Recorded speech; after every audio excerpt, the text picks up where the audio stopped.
welcome to the Accidental Fatherhood podcast with James and Ash. We started this podcast because there isn't a lot of support out there for us guys. We're going through a pretty tough time right now.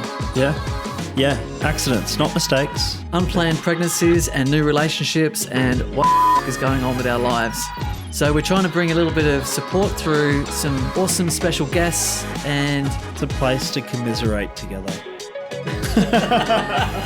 hey guys, welcome to the Accidental Fatherhood podcast. We're actually episode 10, which is a little bit of a milestone for us. Starting, it's been 10 weeks now of doing this. More, we deleted a couple. Yeah, so it's been a pretty. We'll never see the light of day. Pretty funny, fun journey. Thanks for everyone who's been watching or listening to all of them. Big thank you for supporting us. And for the people reaching out as well and saying thanks. Yeah, and being on the podcast has been awesome. So. But we have a very special guest, as all of our guests are very special. We have Marco Renai today on our podcast, and he's the creator or founder of Mob. Do you want to give yourself a little bit of an intro, Marco? Yeah, I suppose if we're talking about Mob's been around for 11 years now. Born out of the fact that there was a girl named Louise who gave me a call and said, look, I've got a few boys in a park I don't know what to do with. They were in the youth justice system. And as a trainer, I thought I'd go down there and, prescribe them a heap of push-ups and sit-ups and hope that would change their life. Very quickly realised that they needed a hell of a lot more than just push-ups and sit-ups.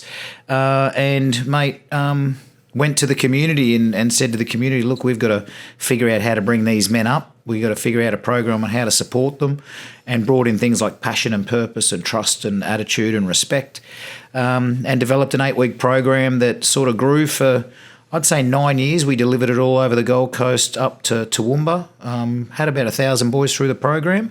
And then 3 years ago, we raised $1 million to build our own school in Southport, and ever since that's happened, it's we've got 140 boys, I think about 33 teachers and mentors and support staff, and we're really getting to change lives of I'd say youth at risk or disengaged boys, and getting them on the pathway to be better men and be a part of the community and probably strive to make a difference.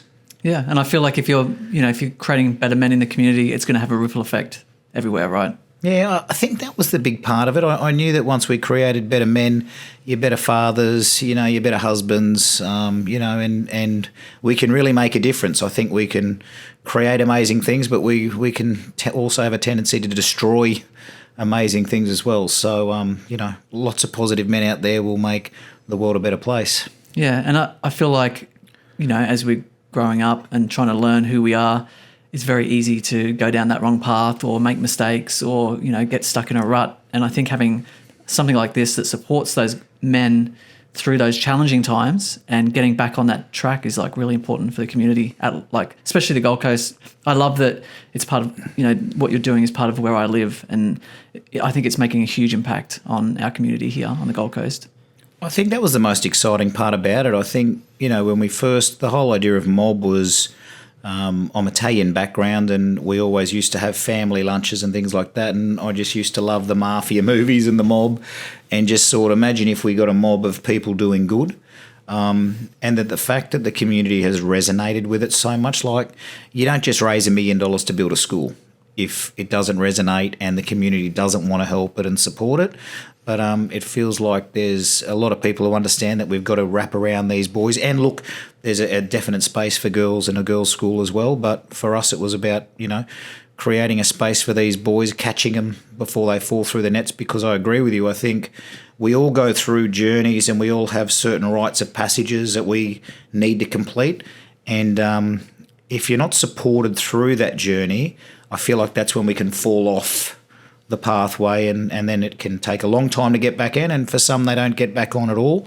Having that support network of teachers and mentors and community and businessmen and all together wrapping around these boys, we're just producing amazing results and showing them that love, not discipline, is the answer. It's not about should we whack them more, should we put them in a jail more, should we yell at them more. Or more push-ups. No, 100%. Yeah, well, they do get some push-ups. That's still a part of it. But I feel that the more we love them, I feel like they don't have a defence mechanism for true, honest love which as men, very rarely can you get it from an authentic, real space. You know what I mean? Or if it's not with 20 beers or something like that. So especially at that age, right? Oh, 100%. Yeah. So, What does someone's journey look like for like a typical student, I guess, or not, maybe not a typical, but just, like what age are you capturing these guys, or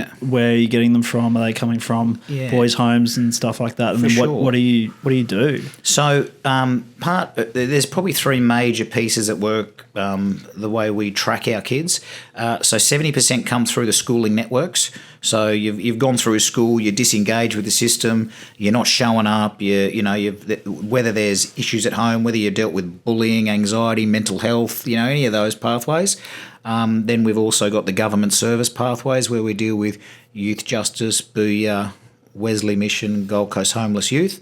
And then the final piece, which is probably the toughest piece, is that single mum who's got a couple of boys at home and they've just sort of separated sort of ways, and they just need some help to get their boy back in, back online or passionate and connected.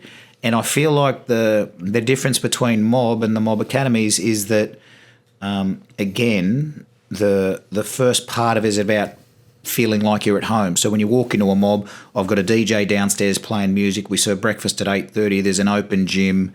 They've got arcade games. I've got these things that make you, when you first walk through the door, and I'll have two guys on the door shake your hand, welcome you in, and just try and create that community vibe first. Yep. And then from there, I believe once the relationship's right, then the opening comes to, educating and learning and growing. But very much community based around lots of support for these boys and getting them to feel welcome, because you've got to remember these boys, by the time they've got to 15, they've been bashed by the system so much, they feel like a failure. That they're not smart, they're dumb, what am I ever going to be? So that's already in their head. And what we've got to do is spend the next 2 years going, mate, that's not you. Let's get the real you. And so that when you walk out into the world, your head's up, you're proud, you're passionate, you've got an idea of who you are, identity, or what your journey is. And that's probably the biggest piece we have that is wrapped around with education and work experience and all that sort of stuff as well. Yeah, that's so cool. Yeah, and there's, I see it, and it's coming up a lot these days with teachers saying that the educational system is broken, and it's not built for everyone, and especially if they've got some sort of mental illness or dyslexia or something, like where they have learning difficulties and then they disengage or they're having trouble at home. There's not a lot of support through that educational system at the moment. So, what are the biggest challenges taking these guys on? What as they're coming in with you? What are the biggest challenges you're having with them as they're coming into Mob Academy? Trust, getting them to trust us. They've sort of come through a lot of trust boundaries where no matter what I say, they don't trust me. They want to see the work. They want to belong. They want to be a part of something. They want to be a part of a tribe. And confidence. I just think understanding who they are, and I think they're the three big bits. If we can, create a great relationship with them, if we can get them to trust, if we can get them to belong, they start dropping down the borders that, the space that they kind of want to keep between everybody, because there's so much either pain or hurt, and whether that's from the external world or internal in them, that's the key now, is to a safe space. A safe space. And you probably wrapped it up. I would say Mob to these boys is a very safe space that they can be who they are, and can, I suppose, show up how they want to show up, and trust in the fact that they're not going to get mocked for it. We're just going to say, okay, well, if that's what your passion is and that's the way you want to go, let's pack on some things that help you and send you on your way. And have you had many cases of people still not fitting into your system? Look, I'd probably go, I wouldn't say we're a system. I'd say we're like a support network to try and find what they're passionate about. We've definitely had boys that still, no matter what we gave them, didn't connect. Mm-hmm. But our job is to then find them the right pathway. So we've never had a boy that it's like, catch you later, you're out. It's more like, this isn't the right model for you. let's get you a job, let's get you apprenticeship, let's get you into the right system that supports you. You know, you might need, if we're talking mental health or disability, you know, they need some more one-on-one time. So it's just recognising what they need and creating the right pathway. But very few are we either turning away or removing from the school, very few, because we're here to catch them, you know.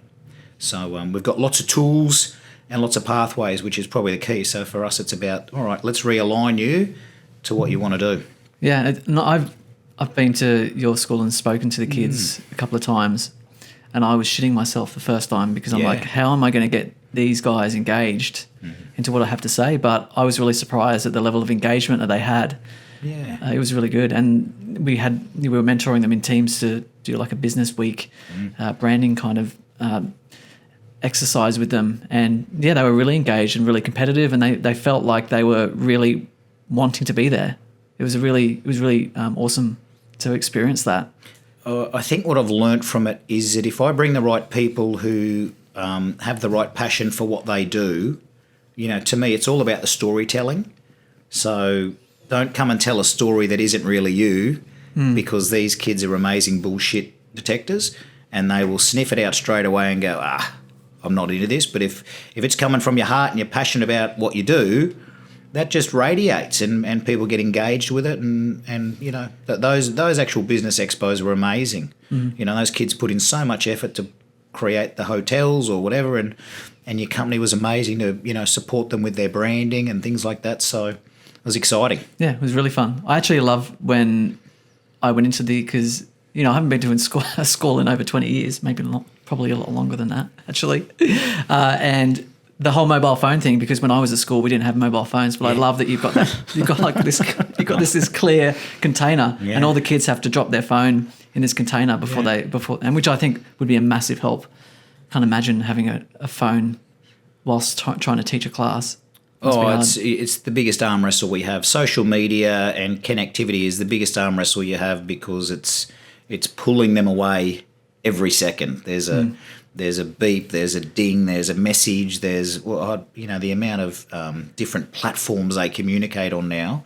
It's our biggest challenge, and still to this day, like you take a phone off a vulnerable boy, they're quite anxious about what's going to happen the rest of the day. You know, because it's all of a sudden got real. They've lost their protective barrier, that's their insular world, and now actually have to communicate and engage. So it's a scary place for those who haven't learnt the skills or even know how to do that.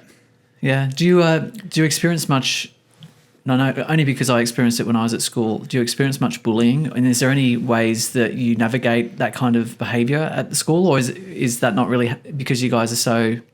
I don't know. Do you experience those issues? You know, the interesting part of it is that I feel like we've got such a diverse background of where all these boys are coming from, that they feel our whole job is to make them feel like we're their tribe. Mm-hmm.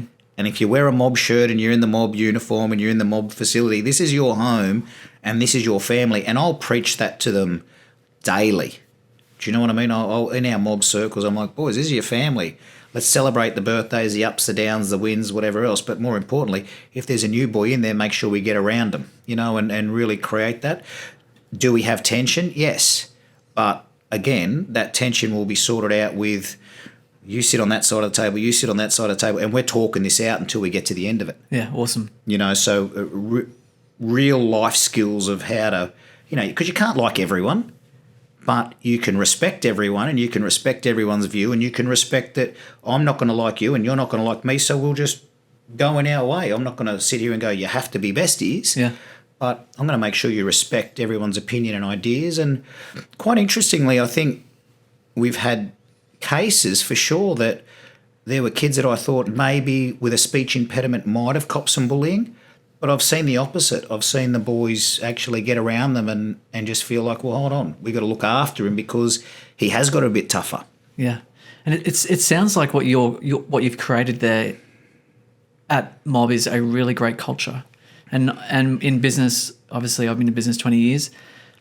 Culture of the business is so important to have everyone happy, everyone enjoy coming to work, and creating that safe place, aligning to values and purpose and mission and all those things, which is not what schools do. When you're in the educational system, you are literally showing up to class. There's no real intrinsic motivator for you except for I want to get good grades or whatever it is. But I feel like building that culture is something really special about what you guys are doing there. I would say my number one job is the culture of my staff and my kids. That's it. As the CEO and leader and founder of Mob, all I care about is the culture and the temperature. It's so funny. I went to a private school and I went to a private boarding school. I boarded for 6 months. And you would think that culture would be ingrained in that boarding school. Now I got thrown in when I was in grade 11 and there was none of that, like, let's get around this new guy that's in there. It was just, hey, there's the door, walk through it, there's your room, cool. Fend for yourself. And I remember sleeping that first night, I'm going to get bashed tonight for sure. It was like prison. I didn't, but yeah, but it sounds like, and it's so interesting, like my parents would have paid thousands of dollars each term or semester for that. Well, I know they did. And I mean, you're a non-for-profit organisation, correct? Yeah. So these guys that are coming to you aren't paying a cent, their parents aren't paying a cent for tuition, and it sounds like you're giving them a better experience to come out more rounded as a man. Yeah. So it's really cool. Are your parents happy with their investment, Ash? Yeah. Probably not. Yeah. Next question. I'm sure they're really proud of you, man. I'm just joking. They think it's a bit of wasted money. They're proud of me. They are proud of me. But they're like, we should have just put all that money into stocks and then given you the share portfolio instead of wasting all that money on a public school education. I loved it. I've got mates for life from it, Yes. But you ended up a tradie in the end? Well, most of the guys at our school ended up a tradie. We were a country-based school, basically. Yeah, it's interesting how, as a parent, you're going to want the best for your kids. I think some cultures really indoctrinate, like, I want you to be a doctor or a lawyer, and you push these things on your children. I know my brother was dating someone who she had to be a doctor. Like her parents, she had to be a doctor. She was from, I think she was Sri Lankan or Indian, and it had to be done that way. She had to be a doctor. She had to go through that process. And I just don't believe in that at all. Like, I think we've all got to find and forge our own path and find out what lights us up. And sometimes that takes many years. I feel like the biggest killer is expectation. I was only thinking about this because obviously, you think about fatherhood and the expectation of what you're meant to be and who you're meant to be has been bred into us for a long time. And I think half of our issue is that we all believe our job is to provide. So as long as there's enough money on the table and there's enough food on the table and the family's got enough to survive, then we've done our job. Where, it's completely changed. And it was, I think this is what we're learning now, is that there's so many parameters to what being a good father is. And more we're learning that. And the best part about the Mob is I get to speak to all these men at all different ages and cycles. And probably one of the major regrets is that they spent the 20 years of when their kids were growing up working hard thinking that their job was to provide, when they've missed 20 years of relationship and they've missed 20 years of being able to be there and actually have the special conversations or get the balance right. You can't do it all one way or the other, but I feel like now hopefully we're all getting a little smarter in the fact that, yes, I've got to provide, but I've also got to provide socially, emotionally, with love, with communication and all that, and that's how we're going to help these boys. I've only got 3 boys, so I can never speak about what a daughter would feel like, but I think it'd be an amazing opportunity. But yeah, I sort of spent a bit of time thinking about that because it's the same, it's like, I remember when we got married with Amber, we did it traditionally. We had families and there was all of a sudden there was 180 people and the dresses and the photos and all that. If you asked us now what we'd want, man, it's a little beach, maybe 20 super close people that we always knew, because we probably didn't know 100 people at that wedding, but that was the expectation. Yeah. And now it's like, how do I pull it all apart and be the true father I would like to be? And I think they're interesting questions because it's like, well, what does that look like? Do you find that a lot with the students coming through, that they're lacking a good father model? Oh, look, the reality of life these days is you're sort of 60% split homes, so there's issues at some sort there. A good male role model, absolutely. And I think the other thing too is, and it's important for us to realise, is that we can't be everything. So I can't be everything to my son, but if I've got other men around and great mentors in their life, hopefully there's a good teacher or a sportsman or something along those lines, or who they first work for, that they can start getting all these answers from. I think that's the tribe mentality, isn't it? And that's what the whole idea of all of us can create great people. It's not just one person with one idea. It's we want to give them as many ideas and options, and hopefully they then grow and pick a pathway for their own. But, we just got to, be a bit more well-rounded in what we deliver. And not put too much pressure on ourselves to be everything. Oh, that's the killer. There's so much stress around trying to get it all right, but, I don't know. Kids, well, to be honest, kids just want love. If I think about my time growing up, I wish I saw my dad more, but he worked in a restaurant and he worked 7 days and 7 nights and he provided, and we were very blessed in what we had.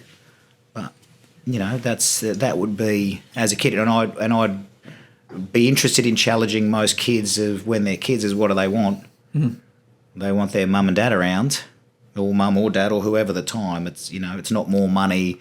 I wish I had more TVs or more holidays. It's like, no, I want time. Yeah. And you don't get that time back either. It's once you've only got a really small window, to be honest, haven't you? Like, from when do they start kind of being their own person, and teenagers? So I've got 13. My boys are 13, nearly 15 and 17 turning 18.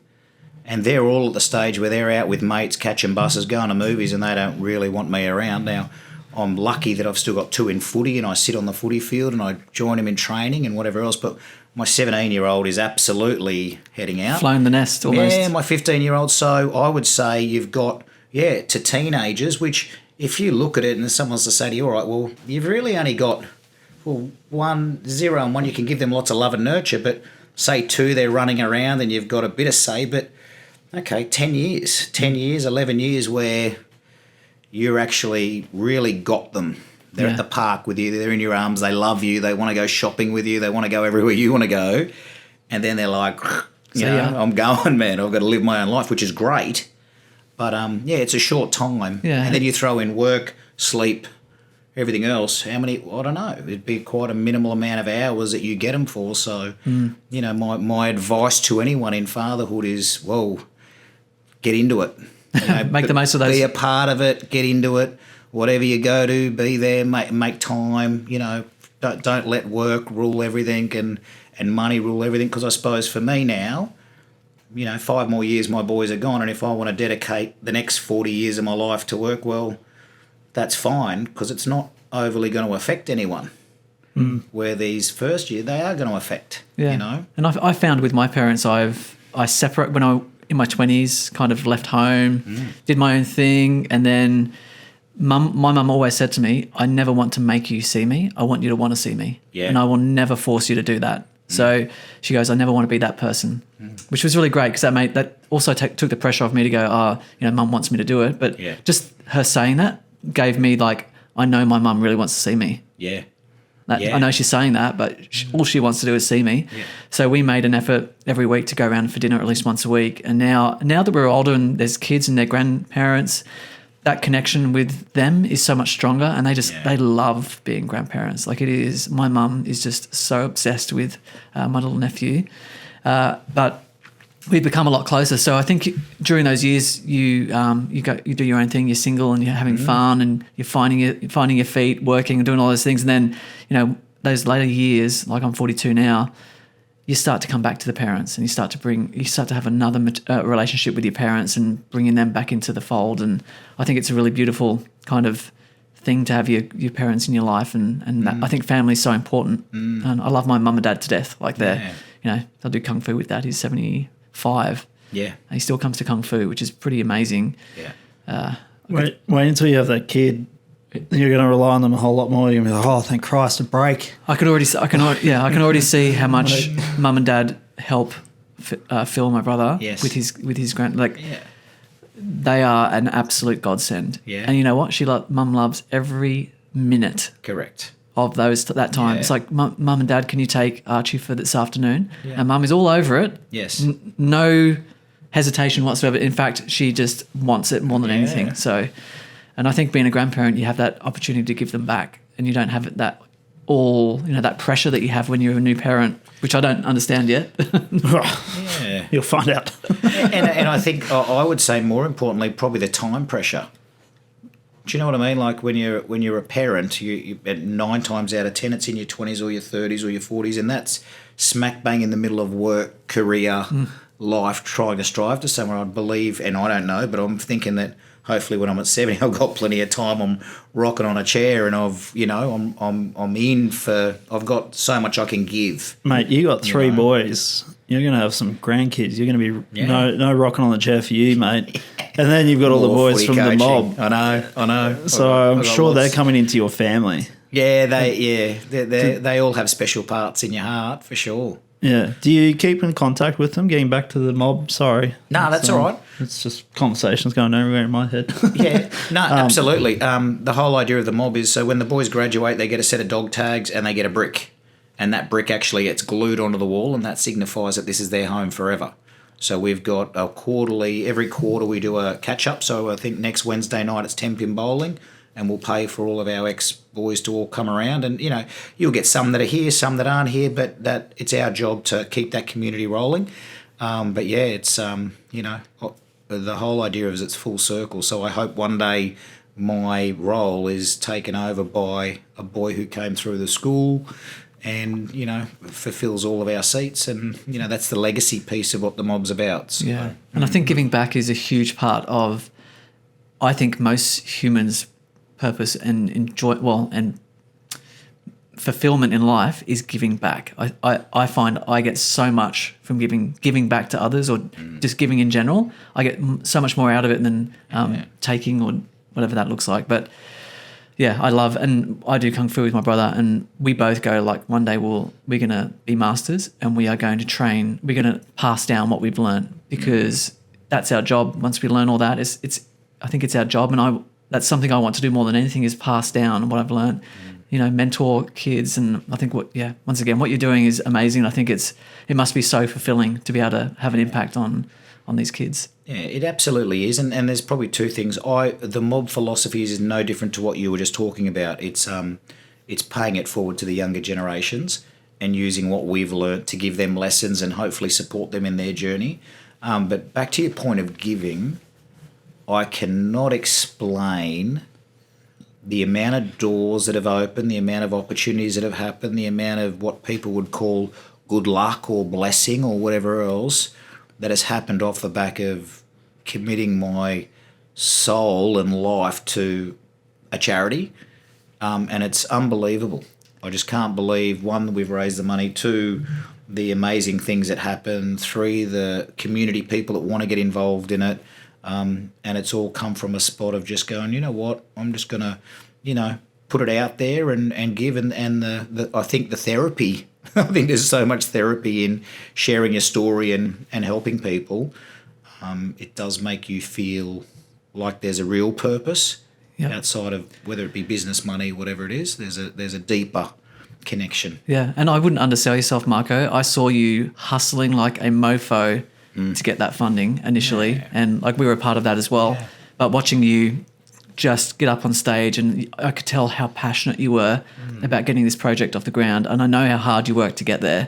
It's been amazing to watch, and I'm so happy that it's just been an absolute success. And it's been awesome just to have this, to be a part of it, and also just to watch how amazing that you've done with this. It's just typically, and again, avoiding a shameless plug, in Bark, you donated the beginning of our website. Like, this was how this all started. We had people donate bricks and paint and websites and, branding and all that sort of stuff to, we're sitting on top of this community foundation that was built by the community, and we feel a real purpose in making sure that this is a legacy piece that'll be here forever, because there has been so much given that it just deserves to, I suppose, lead the length of time or be here while we're gone.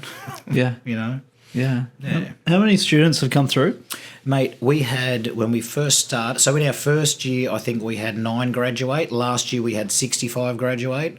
This year I think we'll have 70 graduate. Yep. So, we normally have about 140 or 50 a year, half year 11, half year 12. So, I'd say by the end of this term or the end of this year, there'd be probably about 150 that have graduated. Yep. Now, being that age group, being men, yeah, any accidental fatherhood stories? Yeah, I do. Absolutely. I'd have 3 of my students now who are 16 and 17 that have, young family on the way. No way. Yeah, absolutely. Absolutely. Yep. Well, I'm at the absolute, if you look at particular timelines, between 16 and I'd say 23 or so, our biggest concerns are, pregnancy, drug and alcohol, suicide, rites of passage, crazy behaviour. We're in this impact zone of lots of things can happen. So we try and support them as best we can, but these boys will have things happen in their life, and again, it's now just another mentoring piece to wrap around them and say, okay, well, look, this has happened now. How do we now make the best of this scenario? How do we support yourself, your partner, the young child coming into the world? And what does this new you look like, or this new environment look like? Yeah. Which we're both very familiar with what that's like to go, my life's just completely flipped. Yeah. And if they want to get in touch with us too, I don't know about James, but I'd be more than happy to talk to any of the boys one-on-one, even. Just chat to them about our experience. Chat to them about experience and what's fine, because I can only imagine how daunting that must be at 17, 18, 19 when you've done this. And, you said in their pregnancy, drug and alcohol and suicide. Like often, unfortunately, suicide goes hand in hand with the first two, right? And I could only imagine how daunting that must be for these kids. It's a challenging. It's a challenge, and I think life is a challenge, and particularly through choices that are made, it carves out a pathway, but that doesn't have to mean it's all bad. It can be the best blessing in the world. I remember when I found out I was shitting myself, and I've said that on the podcast openly before. And it was like, what have I done? But the other day, and I'll share this video, but the other day I was bathing my daughter Billy, and she was a little bit overtired, so she was just in that delirious state. She's 8 months old, and my partner was just making this noise, and she was cacking up. And at that point, I'm like, you know what? This is going to be okay. Like, at the end of the day, we've got a life here, and it's precious and it's freaking cool. And I remember, like, probably that was like one of the times. I've had these times throughout where it's hit me and it's going to be okay, and they do keep coming back. But that time when I saw that, and she actually videoed it, or Tish videoed it, it was just so amazing. And that's something that I would tell any young man out there that has just, got their girlfriend pregnant, or an acquaintance pregnant, or a one-night stand pregnant. It's, and they're going to keep the child. It's okay. It's pretty freaking cool that you got a little human that sort of looks like you running around, and it's not the end of the world. Like you said, it's just a challenge. And that you just got to face it. And there's so many different ways, and that's what we're finding on the podcast, is there's just so many different ways of facing that challenge. It doesn't have to be the traditional get married sort of way. No, you can correct. still show up as a good parent. Absolutely. And be apart from your partner. Yeah. And show up and be a good person. Absolutely. So and still be a good dad. Still be a great dad. Yeah. Well, it's role models, isn't it? At the end of the day, you're there as a role model, and there's going to be a heap of role models in their life, And no matter what the circumstance, if you can be a good role model and, I think create some stability around their world, it's a really good start. Yeah, and I think even just saying that they're kids. Oh, they're kids themselves. They're kids themselves. Absolutely. Yeah. Absolutely. But in 20 years' time, they're going to be 47. Cool dads. And they're going to have a 20-year-old. They are. They're going to have a 20-year-old. Yeah. They're going to be the young cool dads. Yeah. They're going to, so there's all two ways. There's a whole heap of ways to look at which way that comes out. And you're right. I think it's framing. It's how it frames in your mind that's the most important. If you let society's expectations lead you down a path of too young, or this isn't right, or it's not the way it should be, that rule book has to be thrown out 1,000 years ago, because that's just not life now. No, it should never have been life, really. No, there isn't really a normal. Really, there's not really. Everyone's experience is different. Absolutely. Yeah. Absolutely. With family makeups, with circumstance, with money, with everything. We've all got a special blend to deal with, and I think when we accept our role and our space, that's when you're going to be your happiest. Because it's when you're trying to live by somebody else's expectations or forever trying to make everyone else happy, then you spend all your time making everyone else happy, you're not happy, and Yeah. Well, the true meaning of happiness is accepting everything as it is. Yeah. That's the true meaning of happiness. Yeah. Accepting. Who said that? Well, I think one person. I believe it was Ram Dass, I believe, said this. The true path to happiness is accepting everything as it is. Because if you accept everything as it is, there's no resistance and there's no suffering. Yeah. So then you're just happy. Yeah.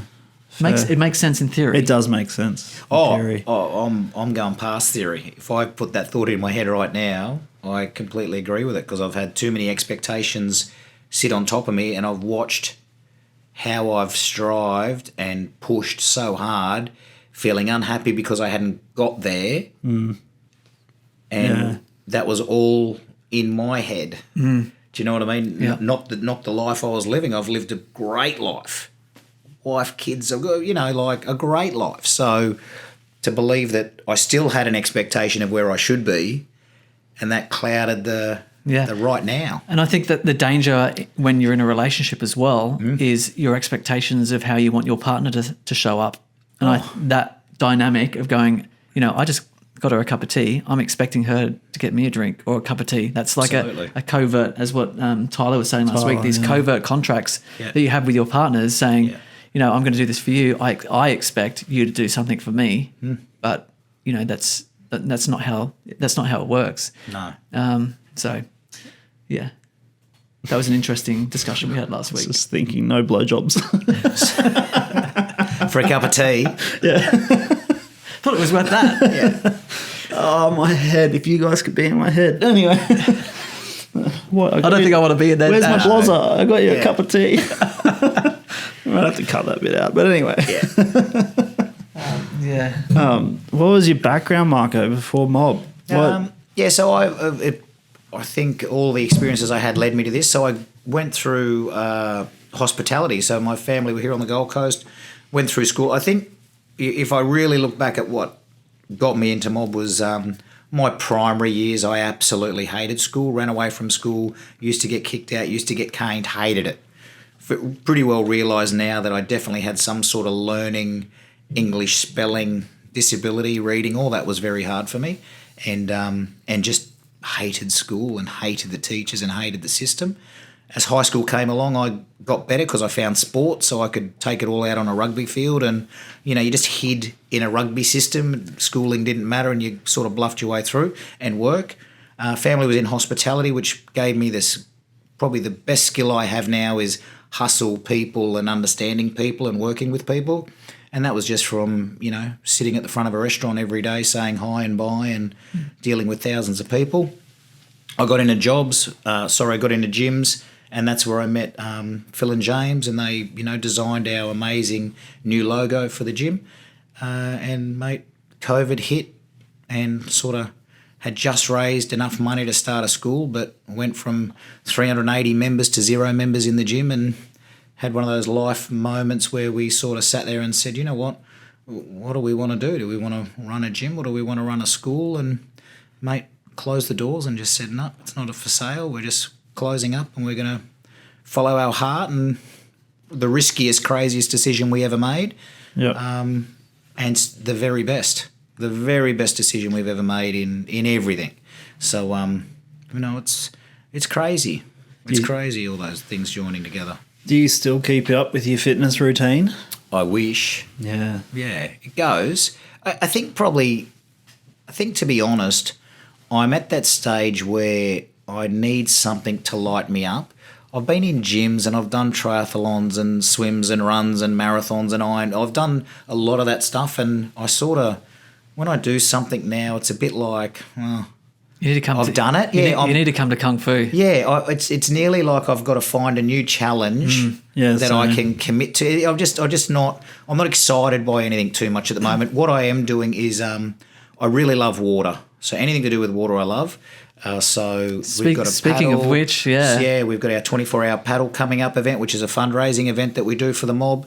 But swimming, beaches, anything like that. So I've just got to really make the time and go, okay, commit to. What's the 24-hour? Yeah, do you want to go into that a little bit more? Yeah, look, we in October the 13th and 14th, 4 years ago, I had two mates come up to me and go, look, we want to help you raise some money for the school. What are we going to do? And they were like, oh, we should do a car wash and that. And I'm like, not doing a car wash. And we were sitting at the Isle of Capri via Roma. Yeah, no one wants to see dudes in white t-shirts. Imagine it. It's not worth. Get my rig out. Yeah, it's not worth the $500. That you're gonna get paid not to wash my car and get off the road. I would like to see it. It would be really funny. Yeah, I know. But So and it was quite interesting. We were sitting there, and my parents live on the canal, and I knew there was a circuit. And I said, why don't we do a paddle? Because it was water and it made sense there. And I said, why don't we try 24 hours? And they're like, no way. And I'm like, man, let's give it a crack. So 3 of us did a 24-hour paddle and had a big lunch at the end of it. And just crazily, like we had 3 of us, we did the paddle. I think on the day, I think we might have raised $50,000 or $60,000. But then after the event, because we were still trying to build the school, after the event, I had 2 founding fathers come up and go, look, we love your whole concept. We'd like to put in $100,000 each to help you build the school. And I was just like, oh, are you serious? And then, so that was 4 years ago. So this is the 4th year. This year I've got 15 teams. They're all got locations around the Isle of Capri. So they all have pontoon parties and you paddle around the 5K circuit for 24 hours. And then we do a big luncheon at Edgewater. Capri on Via Roma are our major sponsors. And it'll be an amazing day, and all that money is to go towards the new facility that we're building that'll house more classrooms, a music studio and a community hub for the mob for old students to come back into, but also start supporting community groups and kids that won't get to the mob and run programs and things like that. So, oh, that's cool. When you say paddle, ski paddle? Also, you can paddle on whatever you want, mate. I've got blokes do it on stand-up paddle boards. So they just get teams of people and they just keep doing laps for 24 hours. Those double Anaconda skis, I've got single skis. Kenny Wallace comes down. Body Science are a sponsor of his and he does 100K. Yeah, so at 20 laps or something non-stop. And the ski sits like it's freaking got a motor on the back. He's unbelievable, mate. It's just a V. That guy's a freak. And it goes hard and fast. I think he's like a 3-time Olympian or something. Yeah, gold medal, just amazing. So there's amazing people who all get around it. And it basically will be one of those, an annual event now. And, Malfa, who have just bought the shopping centre, have got behind it. And so I'd say over the years to come, there'll be 20 teams, 30 teams, and just great. And I would say it's fun, corporate, social. So it's not a race. It's just a endurance, bit of fun, good reason to get out and do something. And I wish I knew earlier. I don't think I'd be able to sell it. I don't think I'd be able to sell it to Tish. Hey babe, so James and I are going to paddle around the Isle of Capri for 24 hours. Yeah, if it's anything like the podcast, Marco, I'll be doing all the paddling. Bada bing. It's all right for me. Actually, you paddling back there? Yeah, of course he is. I'm steering. I'm steering. I'm on the pontoon, Someone's mate. got I'm to steer. keeping. That's right. My cheer squad. I'm keeping the pontoon afloat. So yeah, those events keep us going, keep the community building, and make a big difference. Make a really big difference. And there is a leaderboard. When is it? Is it next weekend? No, October 13th and 14th. So I think we're about 50 days away. Probably awesome. It's probably when this podcast is about to drop. Yeah, we'll put some links in the podcast and get some. Oh no, wait, September. Sorry. Yeah, no, well that's fine. It will.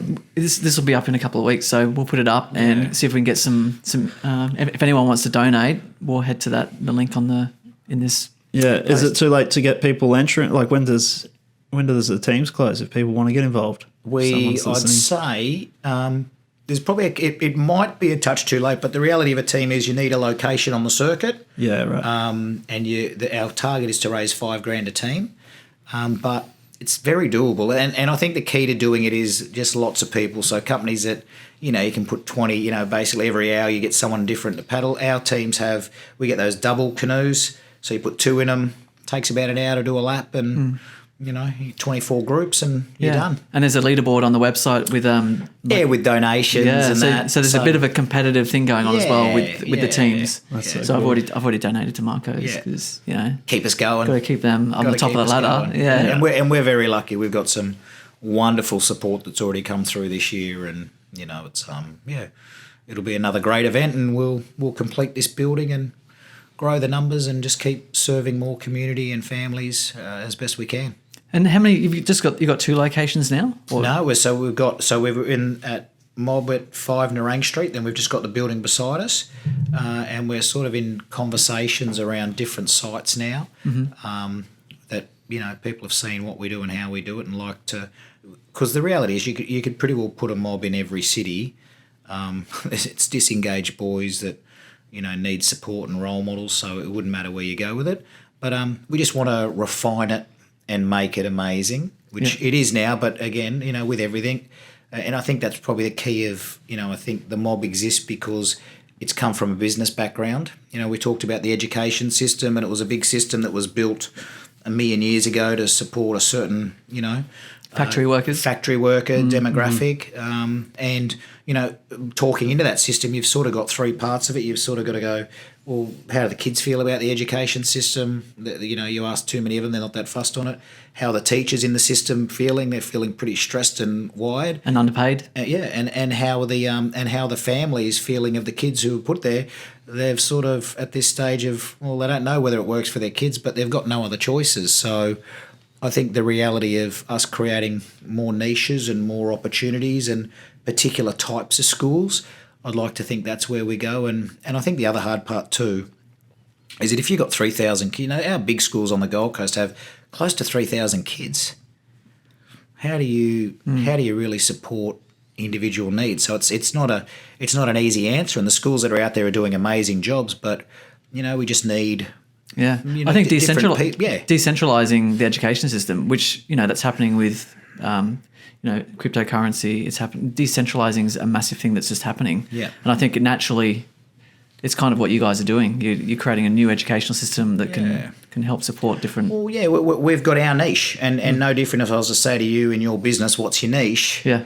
If we all did everything for everyone, we don't do anything well. We're going to do this. We're going to do boys who are 15 to 18 really well. So if you need us, we're here, and then that leaves space for the art studios or the music schools or the sports schools, whatever it is, to do what they do really well. Yeah. And that's the biggest mistake I see businesses make, is they're trying to please everyone. Absolutely. And they're pleasing no one, and you're just getting the wrong kind of clients. Yeah. And niching is a really great way of, and look, restaurants do it the best. Yeah. Like I'm going to be an Italian restaurant, and I'm going to do it really well. You're not going to try and cook everything. You're just going to do one thing really well. So I think a lot of businesses and schools can take a bit of a. I think so, but I think it's happening too. So I can't be hard on the education system, because they've also, yes, we had to raise it and build the model ourselves to show them that it would work, but there's an opportunity there to do more in that line. So I'd like to think in the future there's schools are starting to understand, especially our biggest schools. I think at the end of the day, if you look at there's 30% that are going to uni. So there's 70% of this cohort on this side. So to me, if I'm going to design a school, I want to make sure I've got a school that fits that 30, but then 70% of the school is designed to fit different pathways. And I think that'll slowly happen over time, and we'll just support our kids better, because that's the reality of it. We've got to get these kids prepared to live in today's world, and it's not easy, so the more skills we give them, the better it can be. Do you cop any grief from not having a program for girls? Yeah, I get asked all the time. Where's the wob? I get asked all the time. Yeah, where is it? Why don't you work with girls? I tried when I first did the mob program. I was doing it at Benoa, and they asked me to run a girls program. And to be honest, the girls program was amazing. They got right in, because my program was an hour of physical activity and an hour of mentoring. The physical activity and the training and all that they loved.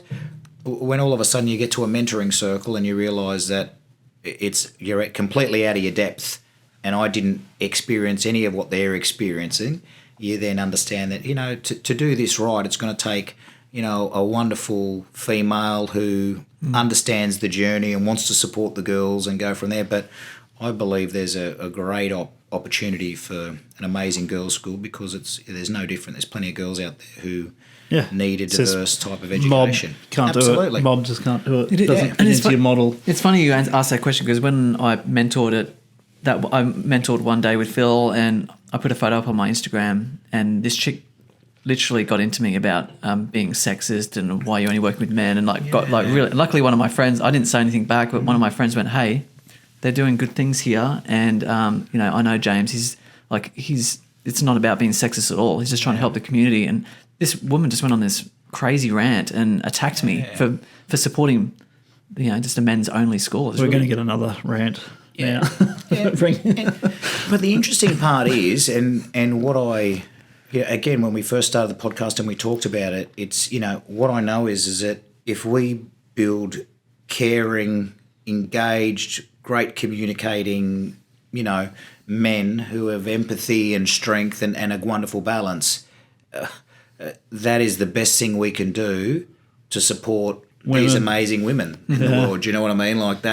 So if anything, we're only doing, it's a better thing that we're doing, because I think the barriers we're breaking now in men need to be broken, and we're just creating a better version of ourselves by doing this. I don't think it's making us worse, and it's not creating a boys' club. No. It's actually making us better. Yeah, show up as better humans. Yeah, and probably the flip side of that is our staffing ratio is 50-50. I've got great business women who come in and speak to the boys. I think it's more the concept of it and what the old boys' club used to stand for, that people will look into that and go, oh, it's mob, it's men of business, they're going to go on this man-only journey and whatever it is. It's not that at all. Yeah, it's not. Yeah.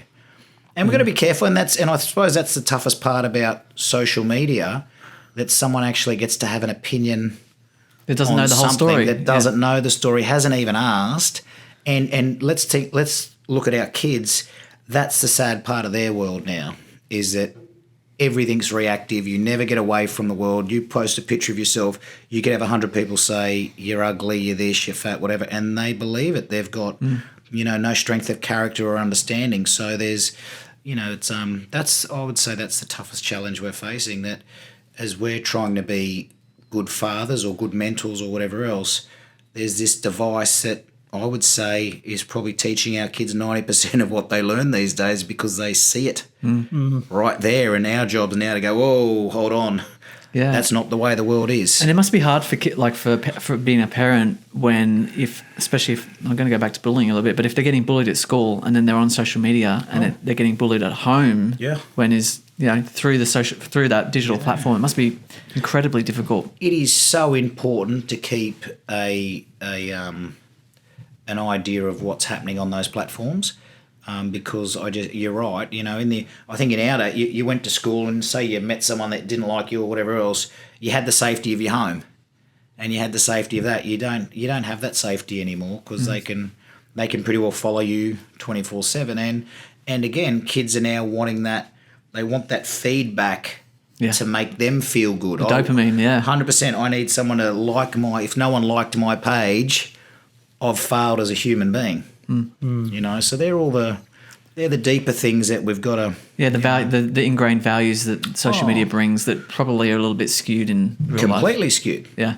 Who would go and ask a million people whether this was a good idea or whatever? You got to... Yeah. The truth of the decision comes from inside you. Yeah. If you believe it's right, then go. Be your authentic self. I love Joe Rogan. He talks about negative feedback he gets because he can't please everyone. It's impossible. No. And he's like, I don't read any of that stuff. I don't give it any time. No. Don't care. No. There's always going to be people that dislike you or don't dig what you're doing. Yeah. Yeah. Easy when you're Rogan, though. It is. But it would get to him. But don't read any of it. Just don't read it. Post it. Forget about it. Forget about it.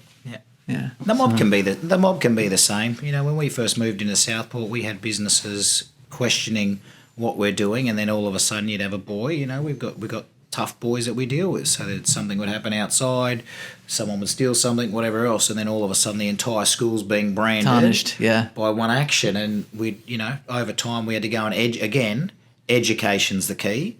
We had to go and meet all the store people, give them a number, and say, look, this is what we're doing.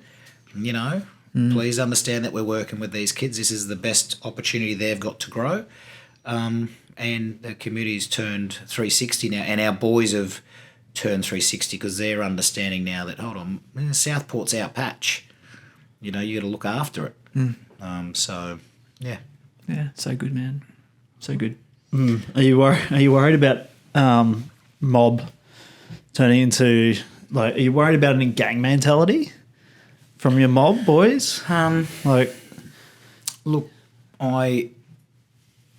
the word gang, if they're getting together and doing good things, I'm not worried about it. Perfect. But if they're getting together and doing the wrong things, absolutely. But I suppose that's the part of the education. I can only tell you this story. The first time, so we'd been running mob for about 3 months, and all of a sudden, a boy whose name was Tino, Greek little boy, awesome kid, tough time at school, whatever else, had $20 stolen out of his wallet. Yeah. And to me, that was a value in mob that broke my heart. I just couldn't believe that someone would steal from somebody and shattered me. So I got everyone around and I sat them all around the tables and I said, look, Tino, I need you to get up and tell us what happened. So Tino got up and said, I don't know what's happened, but $20 has gone out of my wallet. And then I said to Tino, well, mate, importantly, what was the $20 for? And he goes, well, we don't have much money. The $20 was for us to shop for the week. So I don't know what I'm going to do. And you just watched everyone learn, and you watched everyone start to realise that whoever stole that $20 has really affected a family and really affected what's happened. So we finished that day, and then the next day, I think we had $50, $20, a shopping voucher, all these amazing things show up from kids and their families. And then it's made me think, wow, if that didn't happen, I wouldn't have seen the power of the mob in the first place. Mm. So sometimes the bad challenge or the lesson or the hill you've got to climb or the shit you've got to get through is meant to be there because it was probably the best lesson we ever got as a group. And I'd probably let someone steal $20 again just to be able to deliver that message. See Marco in there? It was me. But, again, what shone? Yeah. What shone was that there was this amazing community and kids giving $20 and helping Tino and whatever. And I was just like, wow. So, I think that's typical mob that, we're rough diamonds and whatever, but they're diamonds. Mm. And if we teach them right and we look after them right and we wrap around them, we're going to be rough road for a while. And that's why it's a 2-year program. I know when I get them, when they first join me, I've got 6 months of tough stuff to do. But then you just watch them fly and learn and grow. Say if Tino, obviously these guys, and I'm not saying it's Tino, no, but obviously these guys are coming from some rough sort of communities. Yeah. Say one of the kids got bashed or whatever. Correct. Outside. Yeah. Are you ever worried that the mob boys are going to go like, all right, let's go get him? He's ours. I've absolutely had it happen. I've Yeah, had 20 boys that I've had to lock up in my gym who want to go flying out the door. Yeah. And fight violence with violence because one of their mob boys got picked on by a South Logan boy or whatever it was, whatever gang was it. And again, it was another time where we had to sit them down, de-escalate it and go, boys, we have this mob philosophy. It's mine, others, big picture. Yep. So, when you think about yourself, it's just you. Yep. When I then think about others, I've actually got to think about the other people and then what's the big picture and the whole journey. And typically a boys, when they're at a level 10, it's not going to matter what you say to them, it's not sinking in. Yeah. The chest is proud, the heart's pumping, we got to get him. So I've got to de-escalate him. We're in the gym, the music's on. And then I've got to explain to them, let's run through that scenario. So you boys go out now and you give them a beating. And then they'll come back with 20 people and give you a beating. And before you know it, someone's in jail, someone's been stabbed, someone's done this, someone's done that. Is that really where you want to end up? Yeah. Do you know, is that really, and they don't want to end up there, but it's that quick decision, no thought, reactive. So again, we just try to give them, again, that's just another learning process because you see it all the time. You see it with 50-year-old men beeping each other on the road and getting out of the car and having a punch on. Yeah, and the gangland murders and the bikies and all that stuff's happening. It just escalates and escalates until... Yeah, so, it's... I thought you would have, and I thought you probably would have seen it, and I just wanted to talk to it just in case anyone is listening. Yeah. But because it's such a valuable thing for young kids to hear well as like there's no they're point lessons. Getting in this gang violence mentality and shaping up to someone. Oh, it's the same with their drug use. They think now because I think at 15 and 16 they're curious and they're testing everything. They don't realise the damage and what's coming. Yeah, and it's our job to try and get that crystal ball out. I often say to them, I said, look, I've got a crystal ball here, and you tell me all the things you're doing right now, and I'm going to tell you in 5 years where you're going to be. Mm. And if all of a sudden you're not showing up every day to school, you're smoking bongs, you got the wrong group of friends and whatever else, it's pretty easy to look at that crystal ball and go, mate, this ain't looking too good for you. It's not looking good. You know what I mean? It's not looking too good for you. So just giving them that bit of vision and, bit of belief. The big pictures, I think, are a really important thing. The big pictures, it's the same with everyone.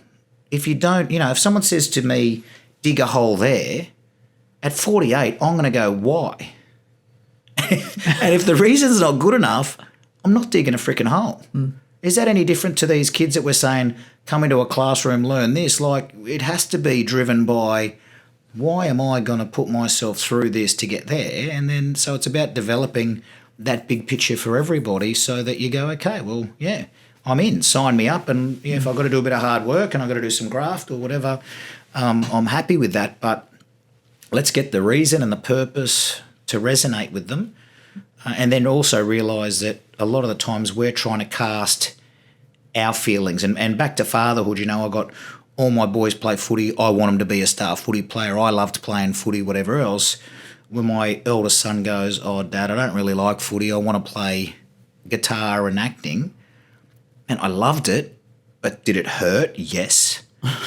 Even more so because he was a really good footy player. I'm like, man, you're killing me, but it's not my life. Mm. So I think as dads, we've got to get out of the way as well and go, man, I'm going to look at my son and no matter what he brings to the table, that's what I'm going because I don't want to put my baggage on him. Yeah. You know what I mean? And then when you do that, they flourish, you got to get out of the way and just realise that our job is to stand underneath them and do as best as we can. Put the bumper lanes on. That's just all we're doing, right? Oh, it's funny. One of my mates' little brothers was exactly like your son, footy player, really good, state teams, blah, blah, blah, and wanted to go to acting. Yeah. And I don't know the full story, so don't quote me on it. Sounds like a very similar story. Well, no, but I mean, I don't know all the ins and outs of Is it guitar family as well? dynamic. No, he wanted to do acting, and he's now he's got 3 Netflix films out. No way. Yeah, he's on Euphoria, and because his father nourished that. Or his father and mother nourished it, but he could have been a state football player. Yeah. He's like, no, I'm going to go acting. Yeah. So Jacob Elordi, for those of you playing at home. Yeah. So yeah. And I tell you, the biggest thing I want as a dad is I just want my son to be happy. All three of them. Yeah. And I don't care whether that's they've got $1, they're hiking around the world, whatever it is their world is, if they've got a smile on their face, as a dad, I'm like, whoa, winning. Yeah. We're winning. How cool's that, Yeah. As a dad, are you always going to have a spot for them at home? Like, do you feel pressure to have something for them to provide for them always? Yeah, I do. I really do. I really do. And I shouldn't have to carry that on. And I've seen dads who go, no, they've got to create their own way, and I understand how that's it. But to give you an example, the house we've just bought has a front, and then it had like a little granny flat on the back, and then 3 garages in the middle. And we've basically created a boys' zone that actually has their own kitchen, their own laundry, their own clothesline. And the whole idea is to get them to live nearly independently but with us, but also just give them a space to say, you know what, it's here. And I feel very blessed that I can do that. And, it's an interesting one, but, typical of the script. So we've built this. My son's 17 and he rocks in, I would say, maybe 5 months ago, I think I'm going to Melbourne. I'm going to go live in Melbourne. And we're like, you fucking serious, mate? We've just spent all this time to build, and this thing's, mate, it's beautiful, like bedroom, ensuite, kitchen, like the best pad ever that you'd just be like, oh my God, this is amazing.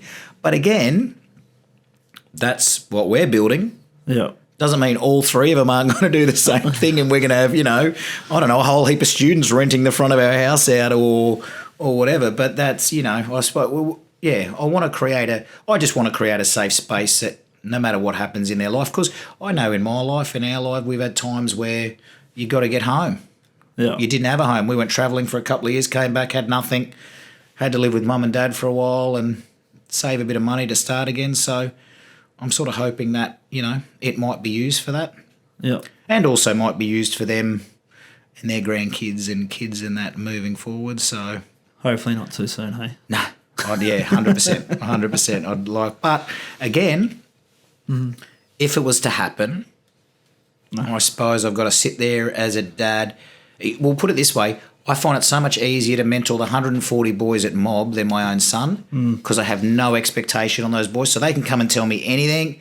And I'm like, Johnny, don't worry, brother. We'll work our way through it. My son comes and tells me the same thing. Man, steam's flying out of my ear. My head's popping off. I'm just crazy. And then I've got to go, man, this, you were the same. And sometimes a lot of the questions I ask myself, and my wife's really good at it, what were you like at that age? And, man, I was a kid and I wanted to try everything and do everything and run around and do whatever I can. So how can I, be mad at my son for doing the same thing? It's an interesting one to get out of the way of, but I just I'm learning more. But I got taught probably the biggest lesson I can give was that as a part of that providing role, it was always like, I'm going to be the dad and don't disrespect your mum. And, if ever there was that sort of word, because, 3 boys, especially now, they're all taller than me, and they, a couple of times their testosterone takes over and they might tell mum where to go, and I'm like, storming down, which my dad did. Like, dad came in the house, man, you were skedaddled because, you've been back chatting to mum. And I remember my wife saying, what relationship do you want with your boys? And I said, I want to be their best friend. And she said to me, and this was because they were, might have been 6 and 8 or whatever else. And she said, do you think you being the angry, yeller, authoritarian, get to your rooms, whatever, is ever going to get them to open up to you? And it freaked me out. And I was like, nah, you're right. Because my whole thing was whack the table, don't you ever do drugs. Don't you ever do that. And if I find out, I'm going to kill you. You know what I mean? Like all those things. Yeah. And, I love my family, but that's what, that was my household. Yep. So what did I do? I did everything behind my family's back. I didn't not do it. It didn't scare me enough not to do it. It was just, all right, I'm sneaking out the window and I'm doing it here and there and all the rest of it, where, to be honest, I'd prefer to know that they're doing it and I can either mentor them through it or support them through it or give them ideas. So, every step of it's challenging because there's so many people who say, oh, don't say that, don't, but I suppose, again, going back to being authentic and real, the long term in my eyes is that I'm sitting in a pub with my boys and they're 20, 25, 27, whatever, and I'm still a big part of their life and they can share everything and never have any fear that judgment will get in the way or, I can't tell Dad that because he'll freak out or, I don't want them to live under that expectation. So, and I'm a long, that's a life journey because my emotion can get the best of me sometimes. But taking a breath and sort of, looking back into my eyes and going, what were you like as a kid? And all of a sudden you're like, oh. And then when you look at it through those eyes, you're like, oh, okay, you rascal. I knew you were doing it. I did it too. And, and then try to give the lesson off the back of it and say, you're going to try pot, okay, but let's talk about what if you use it all the time and how it can affect your life and how it could be a gateway to something like just wisdom, and that's my plan anyway. And it's great advice. Yeah, big time. Yeah. Should we end it on that? Yeah, we should end it on there. Thanks so much, Marco, for coming in. We'll chuck some links in here for Mob and for if anyone wants to get involved or want to find out more. Yep. It's been... Or if they want to donate. It's been awesome chatting, man. Thanks heaps for coming on. Yeah, thank you so much. Yeah. Thanks for having me. I love the fact that there's things like fatherhood podcasts and that are just educating men out there, and you will be changing lives. And again, you'll hear something from that. If I just add to the Mob link as well that if there's families out there, or of someone who's got a son that needs support or whatever else, that's what we're here to do. So reach out because it's sometimes tough. Awesome. Thanks, Marco. Thank you. Thanks, mate. We'll see everyone next time. See you, everyone. Bye.